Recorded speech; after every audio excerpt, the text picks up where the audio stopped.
நீங்க சேமிப்பவரா இருந்தாலும் சரி அல்லது புதிய டெக்னாலஜி விரும்பியா இருந்தாலும் சரி, உங்களுக்கு என்ன வந்தாச்சு 10 HP. இங்கு புதிய பொருட்கள் மற்றும் ஸ்பேர் பார்ட்ஸை வெரிஃபைட் செல்லர்ஸ் மூலமாக வாங்கலாம். 10 HP இல் இன்றே லாகின் செய்யவும்.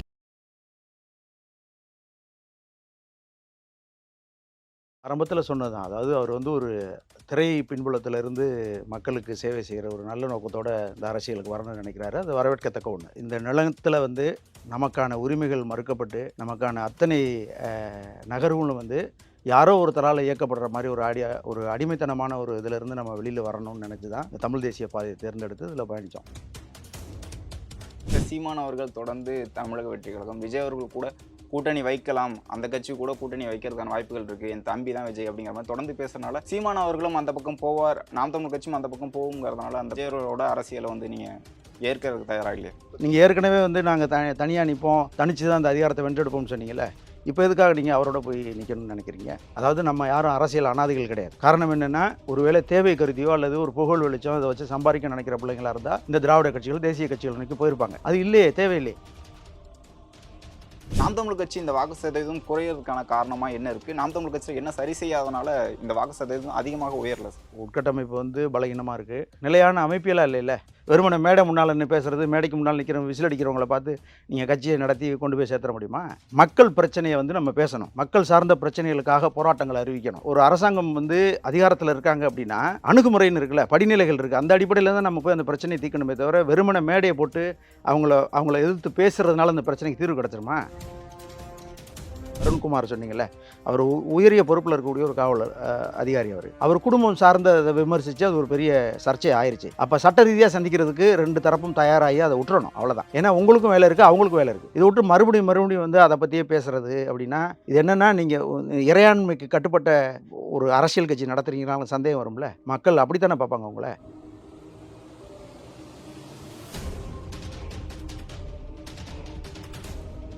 ஐபிசி தமிழ் நேயர்களுக்கு வணக்கம். இன்று நம்முடன் இணைந்திருக்கும் சிறப்பு விருந்தினர் தமிழ் தேசிய ஆதரவாளர் திரு சுப தனசேகரன் அவர்கள்.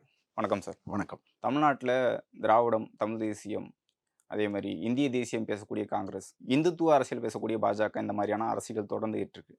நாம் தமிழர் கட்சியில் பயணித்தவர்கள் வந்து அதுலேருந்து விலகியவர்கள், விலக்கப்பட்டவர்கள் புதிதாக இயக்கம் காண போகிறாங்க அப்படின்னு சொல்லப்பட்ட நிலையில் இப்போதைக்கு தொடங்கியிருக்க தமிழக வெற்றி கழகம், விஜய் அவர்களோட கட்சி தொடங்கியிருக்காங்க. அதோட கட்சி கொடி பாடல்லாம் வெளியிட்டிருக்காங்க. அது குறிப்பிட்டு என்ன சொல்கிறாங்கன்னா, ஒரு தமிழ் தேசிய சாயலில் தான் இருக்குது, இன்னும் கொள்கை அறிவிக்கலைனாலும் தமிழ் தேசிய மாதிரி தான் இருக்குது, அதில் பயணிக்கலாம் அப்படிங்கிற மாதிரி சொல்கிறாங்க. நீங்கள் ஏன் விஜய் அவர்களோட கட்சியில் பயணிக்கக்கூடிய ஒரு நிகழ்வு நடக்கலை? ஏன் புதிதாக ஒரு இயக்கம் தொடங்கணும்? விஜய் அவர்களோட அரசியல் எப்படி பார்க்குறீங்க? விஜய் ஆரம்பத்தில் சொன்னதுதான். அதாவது அவர் வந்து ஒரு திரை பின்புலத்திலிருந்து மக்களுக்கு சேவை செய்கிற ஒரு நல்ல நோக்கத்தோட இந்த அரசியலுக்கு வரணும்னு நினைக்கிறாரு. அது வரவேற்கத்தக்க ஒன்று. ஆனால் நம்மளுடைய பாதை பயணங்கிறது எல்லாமே வந்து தமிழ் தேசியம் அப்படின்னா இந்த இந்த நிலத்தில் வந்து நமக்கான உரிமைகள் மறுக்கப்பட்டு நமக்கான அத்தனை நகர்வுகளும் வந்து யாரோ ஒருத்தரால் இயக்கப்படுற மாதிரி ஒரு அடிமைத்தனமான ஒரு இதிலிருந்து நம்ம வெளியில் வரணும்னு நினச்சி தான் இந்த தமிழ் தேசிய பாதையை தேர்ந்தெடுத்து இதில் பயணித்தோம். அப்போ விஜய் அவர்கள் வந்து இன்னைக்கு வரைக்கும் வந்து அவர் என்ன மாதிரியான ஒரு கொள்கை நிலைப்பாடு அல்லது யாரை சார்ந்து இருக்க போகிறார் அப்படிங்கிறது எதுவுமே தெரியாத ஒரு சூழல் இருக்குது. அவரை நோக்கி போகிறவங்கள வந்து நீங்கள் ஏங்க போகிறீங்கன்னு நம்ம கேட்குற இடத்துல கிடையாது.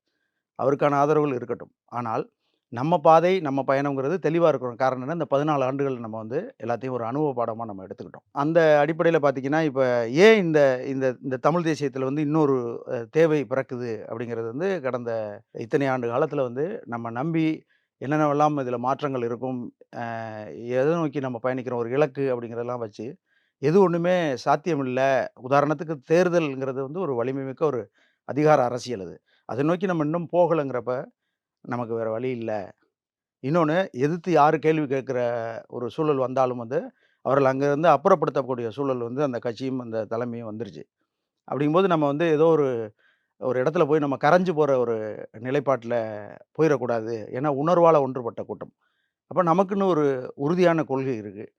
திரும்பவும் வந்து தமிழ் தேசியத்தின் தேவையை வந்து பூர்த்தி பண்ணுறதுக்கு எளிமையான ஒரு விளக்க இதோட நாங்க துவங்கியிருக்கோம். எப்படின்னா, எதெல்லாம் அங்க எதிர்பார்த்து ஏமாற்றம் அடைஞ்சோமோ, அதெல்லாம் இல்லாம, மீண்டும் இத வந்து ஒரு ஒரு நிலையான ஒரு தத்துவத்தோடையும், இந்த கொள்கைகளோடையும் வந்து கொண்டு போயி, ஒரு அரசியல் நம்ம அதிகாரத்தை வந்து வென்றெடுக்கக்கூடிய ஒரு இடத்துக்கு நம்ம கட்டாயம் போகணுங்கிற காலத்தின் தேவை அறிந்து தான் நம்ம இப்ப நகர்ந்துகிட்டு இருக்கோம். இப்போ விஜய் அவர்கள் கட்சியோட கொடி பாடல்கள்லாம் வெளியிட்டிருக்காங்க. அதில் வந்து கருப்பு இல்லை, திராவிடம் அப்படிங்கிற பெயர் வந்து கட்சியோட பெயர்லயும் திராவிடம்னு இல்ல. அவர் சொல்லக்கூடிய அரசியலும் தமிழ்நாட்டுக்கான அரசியலா தான் இருக்கு. இப்ப நீங்க அதை நோக்கி பயணிக்கலாம்ல. ஏன் வந்து தனியா வர்றீங்க?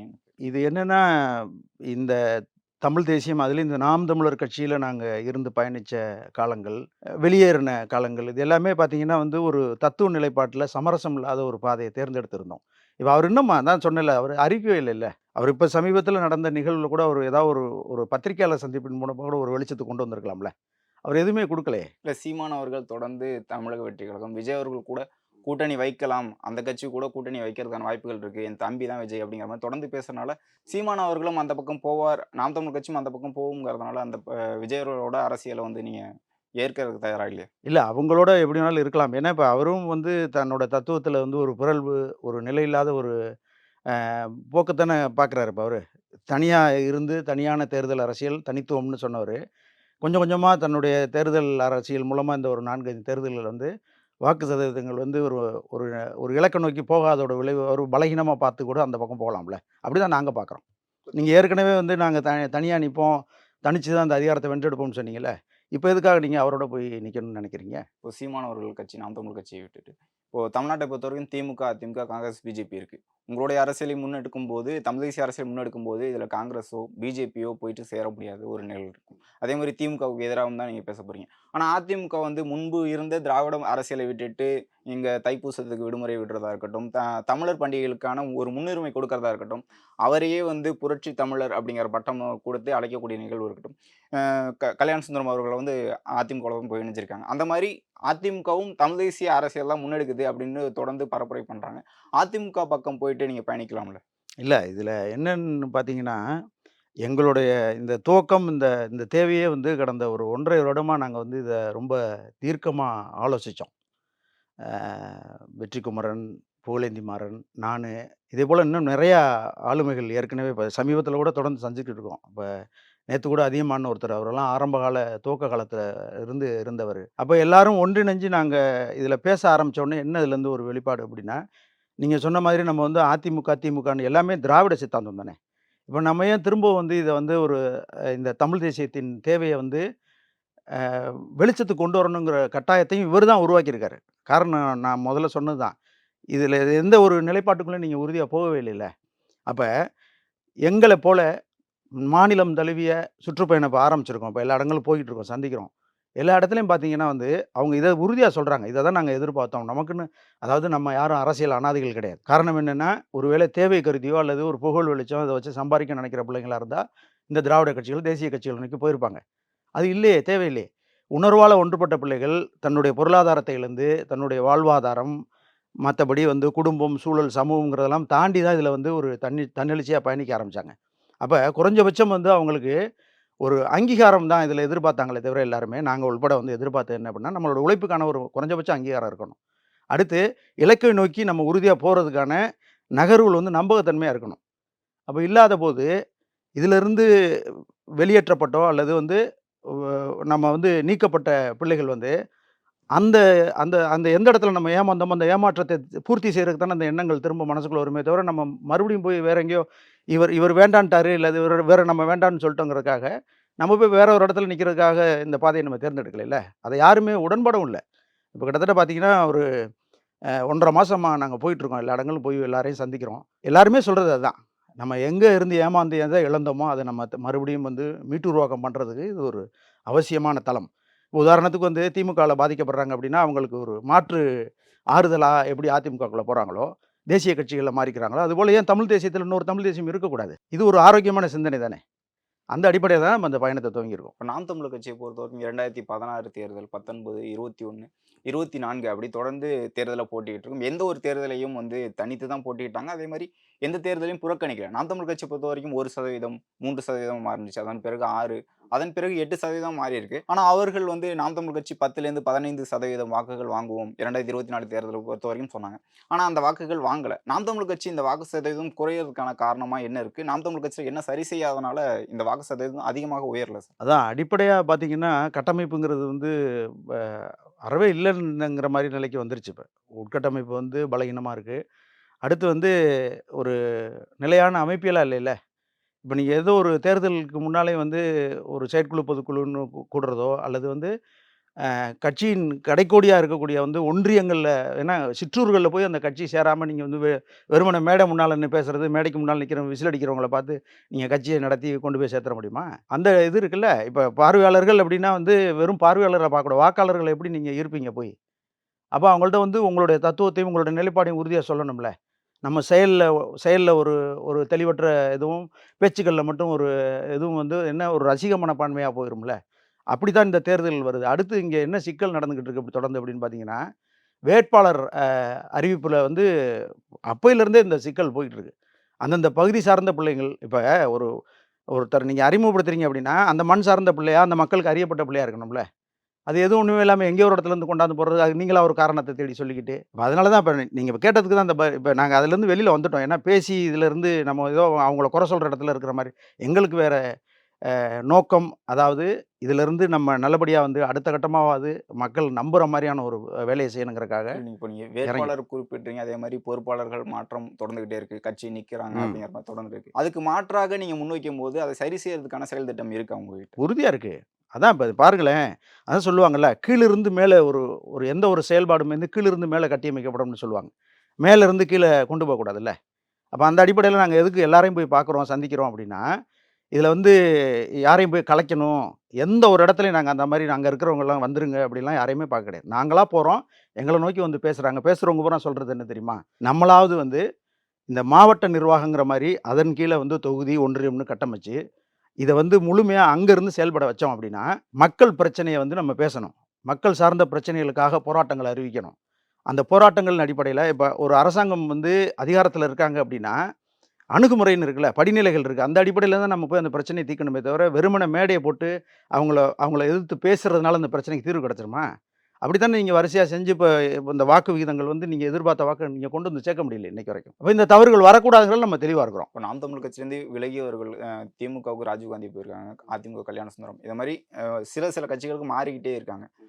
குறிப்பிட்டு சிலர் மட்டுமே புதிதாக இயக்கம் தொடங்குறேன் அப்படிங்கிற மாரி தொடங்கியிருக்காங்க. குறிப்பிட்டு சேலத்தை சேர்ந்த அருள் அவர்கள் வந்து தமிழர் நாட்டு கட்சி அப்படின்னு ஒண்ணு தொடங்குனாங்க. அதுவும் தேர்தல்ல போட்டியிட்டுச்சு. ஆனா சரியான ஒரு வாக்கு சதவீதம் வாங்குனாங்களா அப்படிங்கிறது ஒரு கேள்விக்குறியா இருக்கு. இந்த மாரி நாம் தமிழர் கட்சி விட்டு வெளியேறி அல்லது புதிதாக இருக்கக்கூடிய தமிழ் தேசிய இயக்கங்கள் உங்க கூட இணையறதுக்கான சாத்தியம் இருக்கா? மற்ற கட்சிகள். இருக்கு, இருக்கு. அதாவது இப்ப நாங்க அடிப்படையாவே என்ன ஒரு விஷயத்துல தெளிவா சமரசம் இல்லாம இருக்கோம் அப்படின்னா, இது ஒரு சின்ன தாக்கம் இல்ல. நாடு தழுவிய 234 தொகுதிகள்லயும் இதே போல நீக்கங்கள், பொறுப்பாளர்கள வந்து காரணங்களே இல்லாம எடுத்து விடுறது, இந்த மாரி பாதிக்கப்பட்ட பிள்ளைகள தானே நம்ம முதல்ல அரவணைக்கணும். அப்ப அரவணைச்சு, இப்ப இதுக்கு ஒரு இலக்கு வச்சிருக்கோம். என்ன அப்படின்னா, மாவீரர் நிகழ்வ வந்து நாங்க ஒரு மையப்புள்ளியா வந்து ஒன்றுகூடல் அதுல நம்ம வந்து முறைப்படி அந்த அந்த புண்ணிய ஆத்மாக்களுக்கு என்ன மரியாதை செய்யணுமோ, அத நம்ம செய்வோம். செஞ்சதுக்கு பிறகு, நம்ம அடுத்த கட்டமா வந்து இத அதிகாரப்பூர்வமா எப்படி கொண்டு போறது? அப்படின்னு எல்லாரோடையும் கலந்து ஆலோசிச்சு தான் அந்த ஒரு முடிவுகள எடுக்க போறோம். அப்ப நீங்க கேட்கிற மாரியான இந்த தமிழ் தேசிய சிந்தனைகள், இதே ஒரு ஒற்றை நிலைப்பாட்டுக்குள்ள வரணும்னு யார் வந்தாலும், அதுல சமரசமே இல்லாம அவங்களையும் நம்ம கலந்து ஆலோசிச்சு இணைஞ்சு பயணிக்கிறதுக்கு தயாரா இருக்கோமே தவிர, அங்கேயும் போய் முரண்பட்டு பேசுறதுக்கு இல்ல. ஆனா கொள்கையில சில உறுதிப்பாட்டோட இருக்கிறோம். உதாரணத்துக்கு என்னன்னு கேட்டீங்கன்னா, இங்க தமிழ் தேசியம் அப்படிங்கிறதே வந்து என்ன அப்படின்னா, நமக்கான உரிமைகள் மறுக்கப்பட்டிருக்கிறது வெறும் வார்த்தைகளால சொல்லக்கூடாது.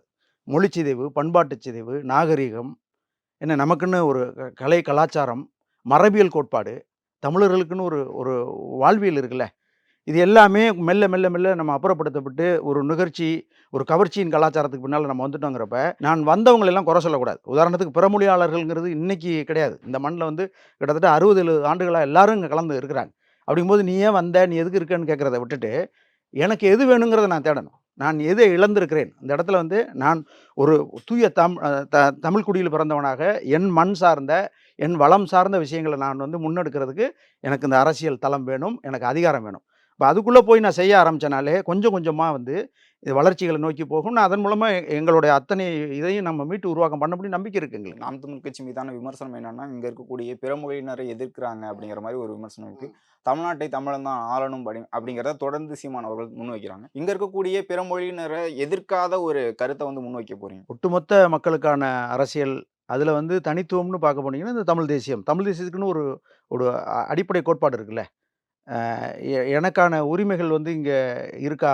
இன்னும் குறிப்பா சொல்லப்போனா வந்து, வேலைவாய்ப்புகள்ல இருந்து வரையும் நம்ம மறுக்கப்பட்டுட்டோம் இன்னைக்கு.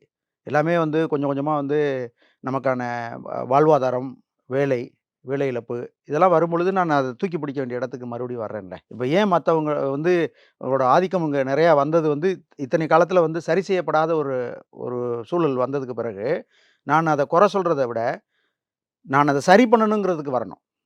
வந்து தமிழர்களுக்கான உரிமைகள் ஏன்னா நம்ம வந்து இங்க பிற மொழியாளர்கள் கலந்த ஒரு ஒரு கூட்டு சூழல்ல இருந்தாலும், பெரும்பான்மை சமூகமா தமிழ் சமூகம் இருக்குல்ல.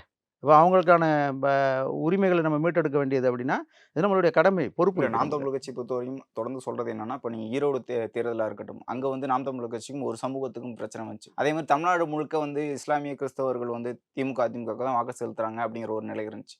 இந்த மாரி நீங்க என்னதான் உங்களுக்கு ஆதரவா பேசினாலும் ஓட்டு போட மாட்டாங்க அப்படின்ட்டு தொடர்ந்து பேசிட்டே இருக்காங்க. அவர்கள் எடுக்கிற அரசியல் வந்து சரியில்ல. நாங்க தான் எடுக்கிறது சரி அப்படின்னு சொல்றதுக்கான காரணம் என்ன? எப்படி அத வந்து சரி செய்வீங்க? எல்லா மக்களையும் எப்படி இணைச்சு அரசியல் செய்ய முடியும்? அதான் இப்ப நம்ம செய்றதுல வந்து ஒரு ஒரு அடிப்படை புரிதல் இருக்கணும். நம்பகத்தன்மை வரணும்ல.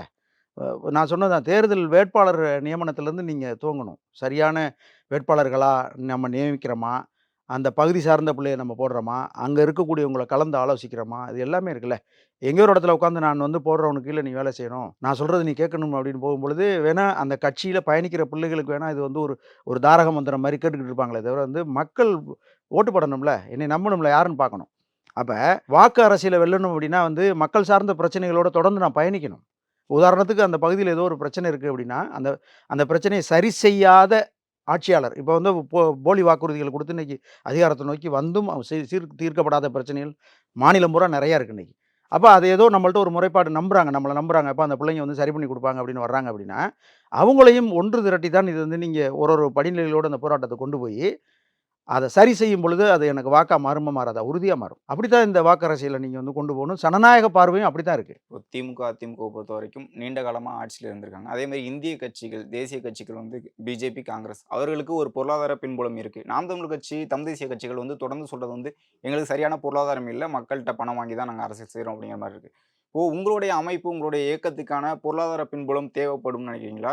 அதற்கான பின்புலம் இருக்கா? அதாவது இப்ப வந்து இந்த தேசிய கட்சிகள், திராவிட கட்சிகள் வந்து பெரிய வலிமை பெற்றிருக்காங்கன்னா, துவக்க காலத்துல அவங்க எப்படி இருந்தாங்க? ஆரம்பத்துல அவங்களும் வந்து இதே மாரியான ஒரு தடுமாற்றங்களை சந்திச்சு, பொருளாதாரத்துக்கான தேடல்கள நோக்கி தான் போனாங்க. இப்ப அது மாரி தான் தமிழ் தேசியத்துக்கும் தேவைகள் இருக்கு. ஆனால், யார் செஞ்சாலும் வந்து நம்ம அத எப்படி செய்றோங்கிறது இருக்குல்ல. வெளிப்படையான நிர்வாகத்த நீங்க செஞ்சுட்டீங்கனாலே, அதேபோல தேவைகள், அத்தியாவசியமான தேவைகளுக்கான ஒரு பொருளாதார கட்டமைப்ப உருவாக்கணும். திட்டங்கள வகுக்கணும். அத நோக்கி நீங்க போகும்பொழுது தன்னெழுச்சியா வந்து உங்களுக்கு பங்களிப்பு செய்றதுக்கோ, அல்லது உங்களுக்கு ஆதரவு குடுக்குறதுக்கு நெறைய பேர் இருக்காங்க. இல்ல தொடர் விமர்சனம் என்னன்னா, இப்போ வைகோ அவர்கள் திமுகவுக்கு எதிரா ஒரு அமைப்பை தொடங்குனாங்க. அதன் பிறகு பல்வேறு கட்சிகள் இருந்துச்சு. குறிப்பிட்டு விஜயகாந்த் அவர்கள் தொடங்கும்போது, பல்வேறு இளைஞர்கள் வந்து அந்த கட்சியில இணைஞ்சாங்க, பயணிச்சாங்க. அதற்காக வேலை செஞ்சாங்க. அதன் பிறகு கமலஹாசன், ரஜினிகாந்த் அவர்கள் என்ன சொன்னார்னா, "உங்களுடைய பொருளாதாரத்தையும், உங்களுடைய நேரத்தையும் நான் வீணாக்க விரும்பல." அப்படிங்கிற மாரி கட்சி தொடங்காம போனாரு. இப்போ ஒரு பொருளாதாரம் இருக்கு. இளைஞர்களோட இளமை காலம் இருக்கு. அவர்கள் வேலை செய்யக்கூடிய ஒரு காலத்திட்டம் இருக்கு. இதெல்லாம் எப்படி உங்களுடைய அமைப்பு சரியாக செய்யும்? நாம் தமிழர் கட்சி தவறா செஞ்சுச்சும் பட்சத்தில வந்து, உங்களுடைய இயக்கம் எப்படி சரி செய்யும்? அதான் இப்ப வந்து அந்தந்த பகுதிகள்ல நிர்வாகங்கள பிரிச்சு குடுக்குறீங்க அப்டின்னா, தாராளமா அவங்க வந்து அதுக்காக செலவு செய்றதுக்கு ஒரு ஒரு ஒரு பெரிய அளவுல நீங்க செலவு செஞ்சு தான் இத வந்து நீங்க காமிக்கணுங்கிற காட்சி அரசியல் கிடையாது இது. உதாரணத்துக்கு ஒரு மக்கள் பிரச்சனை பேசுறோம். ஒரு தெருமுனை கூட்டம் அல்லது திண்ணை பிரச்சாரம் ஏதோ ஒண்ணோம்னா, அதுக்கு தேவையான பொருளாதாரம் தானே. ஒரு ஒரு ஒரு ஒலி வாங்கி அதுக்குரிய தேவைகள மட்டும் நீங்க செய்ய போறீங்க. இல்ல துண்டறிக்கை அடிக்க போறீங்க. ஏன்னா இப்ப இன்னைக்கு வந்து இணையதளத்தின் மூலமா வந்து நீங்க எல்லாரையும் நெருங்கக்கூடிய ஒரு வசதி வந்துருச்சுங்கிறப்ப, அதுக்கு நீங்க ஒரு பெரிய பொருளாதார தேவைங்கிறது கிடையாது. எல்லாத்தையும் நான் எப்படி செய்ய போறேன்? எதற்காக செய்றேன்? அது ஒண்ணொண்ணுக்கும் ஒரு நோக்கம் இருக்கணும். அந்த நோக்கத்தின் அடிப்படையில நீங்க செய்யும் பொழுது, நீங்க சரியா செஞ்சுட்டீங்கன்னா, அடுத்த முறை நீங்க கேட்காமலே அந்த பங்களிப்பு செய்றதுக்கு வருவாங்கல்ல. இப்ப நம்ம 2 பேரும் ஒரு ஒரு ஒரு மாவட்டத்துக்குள்ள இருக்கோம் அப்டின்னா, நான் ஒரு முன்னுதாரணமா நான் வந்து இந்த இந்த திட்டத்துக்கு வந்து ஒரு ரூ. 1000 செலவு வருது அப்டின்னா, நான் ஒரு ரூ. 100 நீங்க ஒரு ரூ. 100 போடும்பொழுது, எஞ்சியவர்கள் தாராளமா அந்த காச குடுப்பாங்கல்ல. நான் முடிஞ்ச உடனே என்ன செய்வேன் அப்டின்னா, இந்த செலவுகள் இதுக்காக பண்ணியிருக்கோம்னு நான் அந்த கணக்குகள ஒப்படைக்கும் பொழுது, தொடர்ந்து போயிட்டே இருக்க போகுது. ஏன்னா, இப்ப வாக்கு அரசியலுக்காகவும் இந்த அதிகாரத்த நோக்கி போறதுக்கான தேவைகள நீங்க வந்து எப்படி பயன்படுத்துறீங்கிறது தான் இதுல இங்க இங்க முக்கியமா பார்க்கப்படுது. நாம் தமிழர் கட்சிய பொறுத்தவரைக்கும் கன்னியாகுமரியில சேவியர் அவர்கள் வந்து இறந்தாங்க. அதே மாதிரி மதுரையில் ஒரு சம்பவம் நடந்துச்சு. தொடர்ந்து நாம் தமிழர் கட்சி தம்பிகள் பாதிக்கப்படும் போது அவர்களுக்கு ஆதரவாக இருக்கிறாங்க இல்லை அப்படிங்கிற ஒரு குற்றச்சாட்டும் இருக்கு. நீங்க புதிதாக ஒரு இயக்கத்தை தொடங்கும் போது இப்போ நாம் தமிழர் கட்சியை குறிப்பிட்டு சொல்லணும். எஸ்பி வருண் அவர்களுக்கும் சீமான் அவர்களுக்கும் ஒரு பிரச்சனை போயிட்டு இருக்கும்போது வழக்குகள் சந்திக்கக்கூடிய ஒரு நிலை இருக்கு. தொடர்ந்து இந்த புகார்கள் போயிட்டே இருக்கும் நிலையில நாம் தமிழர் கட்சி அவர்கள் கூட இல்லை அப்படிங்கிற விமர்சனம் தொடர்ந்து வச்சுக்கிட்டே இருக்காங்க. உங்க கூட வரக்கூடிய இளைஞர்களை வந்து இந்த மாதிரியான சிக்கல்கள்லேருந்து காக்கிறதுக்கு என்ன மாதிரியான வழிமுறைகள் இருக்கு உங்கள்கிட்ட? அதாவது ஒரு அரசியல் கட்சியா வந்துட்டோம், பொது வாழ்க்கைன்னு வந்துட்டோம்னாலே வழக்குகள் அப்படிங்கிறது வந்து சகஜமா இருக்கத்தான் செய்யும். ஆனால், அந்த வழக்குகள் என்ன மாதிரியான வழக்குகள் வருது? அத நான் எப்படி வந்து ஒழுங்கமைக்கிறேன்? அதை எப்படி தீர்வு நோக்கி கொண்டு போறேங்கிறது இருக்குல்ல. இப்ப இங்க பிரச்சனை என்னன்னு பார்த்தீங்கன்னா, ஒரு அமைப்பியலா இல்லாததோட விளைவு. அடுத்து, நீங்க ஒரு கண்ணியம் இல்லாத ஒரு போக்க கடைபிடிச்சதோட காரணம் தான் இன்னைக்கு வந்து இந்த சமகால அரசியல் தளத்துக்குள்ள, அதுவும் குறிப்பா நாம் தமிழர் கட்சிய நோக்கி வரக்கூடிய ஏன்னா, மூத்த நிர்வாகிகள்னு பார்த்தீங்கன்னா, நான் பேச துவங்குனதுக்கு முன்னால சொன்னது மாரி, எத்தனையோ ஆளுமைகள் இந்த கட்சிக்கு ஆரம்ப காலத்துல இருந்தவங்க பூரா இன்னைக்கு இல்ல. வெளியில போக ஆரம்பிச்சுட்டாங்க. அப்ப அடுத்தடுத்து புதியவர்கள் வரும்பொழுது, நமக்கு வந்து அந்த ஒரு பொறுப்பும், அச்ச உணர்வும் வரணும். என்ன அப்டின்னா, அனுபவம் மிக்கவர்கள், ஆளுமைகள் எல்லாம் வெளியில போயிட்டாங்க. அதுக்கான காரணம் உங்களுக்கு தான் தெரியும். அப்ப அத தாண்டி புதியவர்கள் வரும்பொழுது, அவங்கள நீங்க அரசியல்படுத்தாமையும், அவங்கள பக்குவப்படுத்தாம, ஒரு நெறிக்காட்டுதல் இல்லாம நீங்க கண்ட போக்குல விட்டீங்க அப்டின்னா, பேசுறது வழக்குகள் வரும். அந்த வழக்குகள் எதிர்கொள்றதுங்கிறது வந்து, அது உண்மையிலேயே ஒரு பெரிய சவாலான வேலை தான். அது உளவியல் தாக்கத்தையும் குடுக்குது. உதாரணத்துக்கு பார்த்தீங்கன்னா, இப்ப அவரு வருண்குமார் சொன்னீங்கல்ல, அவரு உயரிய பொறுப்புல இருக்கக்கூடிய ஒரு காவலர் அதிகாரி அவரு. அவர் குடும்பம் சார்ந்த இத விமர்சிச்சு, அது ஒரு பெரிய சர்ச்சை ஆயிருச்சு. அப்ப சட்ட ரீதியா சந்திக்கிறதுக்கு 2 தரப்பும் தயாராகி அத உட்றணும். அவ்வளதான். ஏன்னா, உங்களுக்கும் வேலை இருக்கு, அவங்களுக்கும் வேலை இருக்கு. இத விட்டு மறுபடியும் வந்து அத பத்தியே பேசுறது அப்டின்னா, இது என்னன்னா, நீங்க இறையாண்மைக்கு கட்டுப்பட்ட ஒரு ஒரு அரசியல் கட்சி நடத்துறீங்கனாலும் சந்தேகம் வரும்ல. மக்கள் அப்படித்தானே பார்ப்பாங்க உங்கள. இது தொடர்ந்துகிட்டே போகும்பொழுது, உங்க மேல இருக்கிற நம்பிக்கையும் வந்து குறைஞ்சுக்கிட்டே தான் போகும். யாரும் வந்து இத வரவேற்பாங்கன்னு நெனைக்கிறீங்களா? நீங்க பேசுறதுனால வந்து வலிமையாயிருவீங்களா? கிடையாது. செய்த தவற ஒத்துக்கணும் யாரா இருந்தாலும் சரி. இது தவறு அப்டின்னா தவறு. அவ்வளதான். இனிமேல் இந்த தவறு நடக்காம பார்த்துக்கிறோம். இன்னைக்கு நீங்க அறிக்கை குடுக்குறீங்களே, எதுக்கு குடுக்குறீங்க? இத்தனை ஆண்டு காலமா இந்த சர்ச்சை போய்க்கிட்டு தானே இருக்கு. சமூக வலைத்தளங்கள எப்படி பயன்படுத்தணும்? வார்த்தைகள்ல எப்படி கண்ணியம் இருக்கணும்? இது நம்ம வந்து நீங்க ஏற்கனவே குறை சொல்லி தானே நம்ம அந்த கட்சிய ஆரம்பிக்கிறோம். திராவிட கட்சிகள் சரியில்ல, தேசிய கட்சிகள் சரியில்ல. அவங்க வந்து எல்லாமே வந்து ஒட்டுமொத்தமா வந்து இந்த சமூக கட்டமைப்பை சீரழிக்கிறாங்கன்னு சொல்லி தான் அத உருவாக்கும் பொழுது, நான் அதில இன்னும் கூடுதல் அக்கறையும், தெளிவும் கொண்டு இருந்தா ஏன் இந்த பிரச்சனைகள் வருது? அது செய்யலையே. இப்போ நாம் தமிழர் கட்சிக்கு மாற்றாக ஒரு இயக்கம் தொடங்குறீங்கங்கிற பட்சத்துல, அதற்கான கொள்கைகள் என்ன? அதற்கான கொடி என்ன? அதற்கான பெயர் என்ன? அப்படிங்கிறத தொடர்ந்து கேட்டுக்கிட்டே இருக்காங்க. இப்போ உங்களுடைய அமைப்பு, இயக்கம் எப்போது தொடங்க போறீங்க? அதே மாதிரி உங்களுடைய இலக்கு என்ன சார்? இப்போ 2026 தேர்தல் வருது. அதற்கு முன்னாடியே உள்ளாட்சி தேர்தல் வருது. 2031 இயக்கமா தொடங்கி இந்த அரசியல்கள், போராட்டங்கள்லாம் நடத்தி பிறகு தேர்தல்ல போட்டியிடுற மாரி முன்னெடுப்பு எடுக்க போறீங்களா? இல்ல உங்களுடைய இலக்கு என்ன? அதான் அதில வந்து ரொம்ப தெளிவா இருக்கும். என்ன அப்டின்னா, இது வந்து ஒரு உணர்ச்சி வசப்பட்டு செய்யக்கூடிய வேலை இல்ல இது.